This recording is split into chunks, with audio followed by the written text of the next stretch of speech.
Friends, we are going to continue further the next portion of the chapter. Goldstein and canal rays. Just as cathode rays were discovered, positively charged rays were also discovered by Goldstein in the year 1886, and he called that one as a canal or anode rays. And what he had said, he had observed about the experiment, and he said that the positively charged are going to be dependent types of gas in the glass tube. And Goldstein says that the charge and the mass of the different anode rays were different. From this, he concluded that ionization of gas in the glass tube, and this discovery of the canal rays is also established, and it is known as your neutral nature of the atoms and have positively and negatively charges, and the charges being equal to each and every one. So what happened, children? Goldstein, he had discovered about the positive charge, and that positive charge is going to be moved through the canal rays, and at anode they will be different. Thomson atomic model. The next experiment was conducted by J.J. Thomson, and according to him, he had taken one spherical cloud of positive charges in which the negative particles are going to be embedded to balance that positive as well as the negative one. And he had also told by the watermelon to understand the model. The red portion of the watermelon is the positive charge and the black seeds are the negative charge. And he had told about the electrically neutral particles which doesn't carry any charge, so they are neither positive nor negative. Next is, children, alpha particle scattering experiment that is conducted by the Rutherford atomic model, and he had told that E. Rutherford, that is Ginger and Martson, they had conducted that experiment to tell the structure of the atom, and they had bombarded the particular experiment by the gold foil, and at high energy alpha particles are going to be migrated, that is fifth figure A and B. You can see the figure.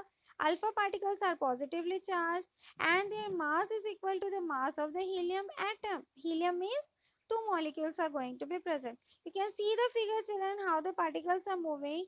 They are traveling to the straight line. Some are going to be bent, some are going to be come back towards the charges from where we are going to spread it. So what he had concluded, he had told that each and every atoms are present that is made up of a tiniest particle which is indivisible further, and he postulated certain points. The first point he said that alpha particles always used to travel in a straight line without any deflection, and the most of the space should be empty in his path.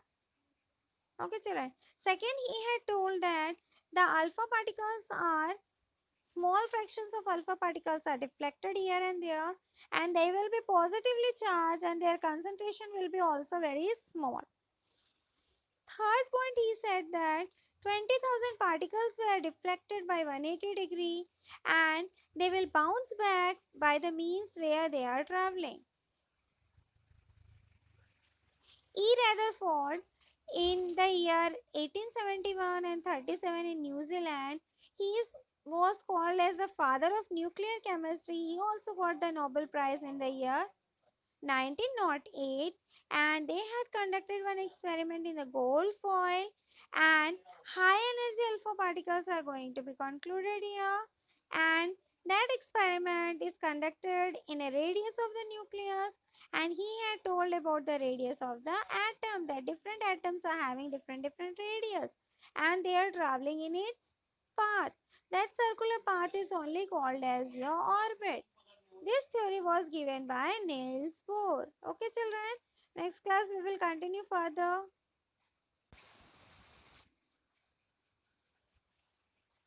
See, children, this is a figure of the orbit. You can see one small dot is given. That dot is your nucleus. Definitely it will carry positive charge. Then small concentric rings are given. N, M, L, K. They are the different orbits, and each orbit is having certain number of electrons that carries the negative charge. And this scheme is only known as your Bohr-Berry scheme. And each cell is having definite number. When we talk about the K cell, it carries 2. L cell, it will carry your 8. Then M cell, again it will carry 2. N cell, again it will carry 2. KLMN 2882. So first it will be in increasing order, then children again it will come to the decreasing order. This scheme is known as your Bohr-Berry scheme, and it depends that different atomic numbers, their number had been changed. The maximum number of electron will be 2 in K cell, then for L it will be 8, then for M again it will be 8, then for N again it will be 2. So the number of the electron which is present in that orbit is known as its valence cell. Maximum number of electrons are present in the outermost orbit, and it is known as your 18 number. Then what happens, children? Step by step the filling will be there. First it will fill to the K cell, then it will fill to the L cell, then it will fill to the M cell, then it will fill to the N cell. In that manner only the filling of the number of electrons are going to take place at orbits. Step by step, okay. Suppose you take the example of the figure. First one, hydrogen. H is mentioned, children, capital H, that is your hydrogen. So outermost orbit only one electron is there because its atomic number is 1. When we talk about the helium, He, it is having 2 electrons because its atomic number is 2. Then lithium, atomic number is 3. 1, 2, first orbit, that is K orbit.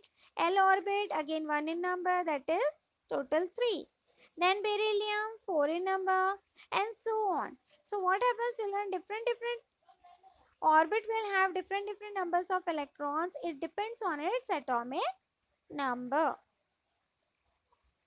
You can see here one tabular box is given. Hydrogen symbol is capital H.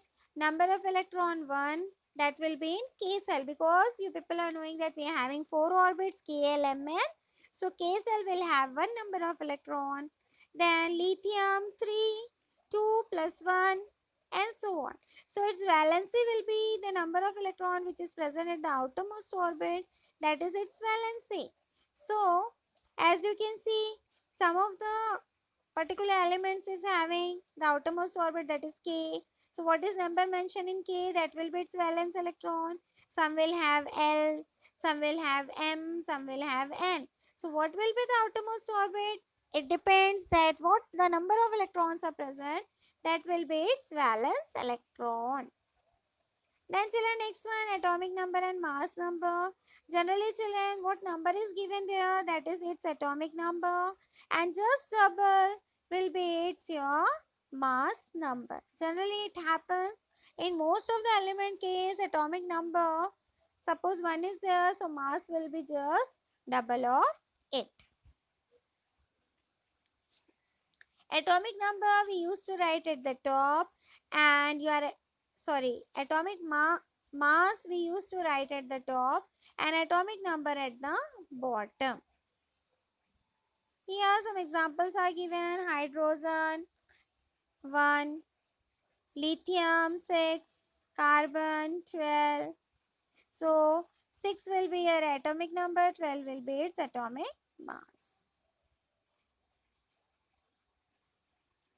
Then children, next one, isotope, atomic mass and isobar.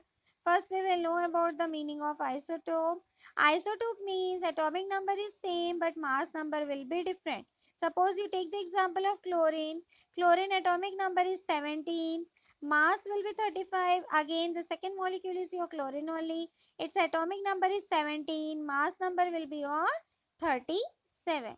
It is used for various purposes, for treatment purpose of your goiter. It is also used as a energy unit for uranium. Weight, children, as I already said, that it will be just double of your atomic number.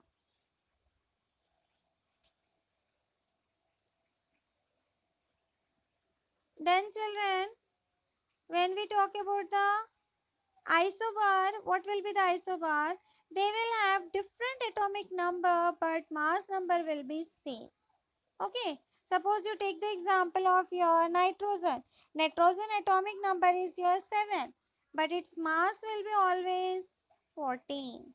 So the atomic number you can write 6 also, you can write 7 also, and its mass number will be 14. So that will be your isobar.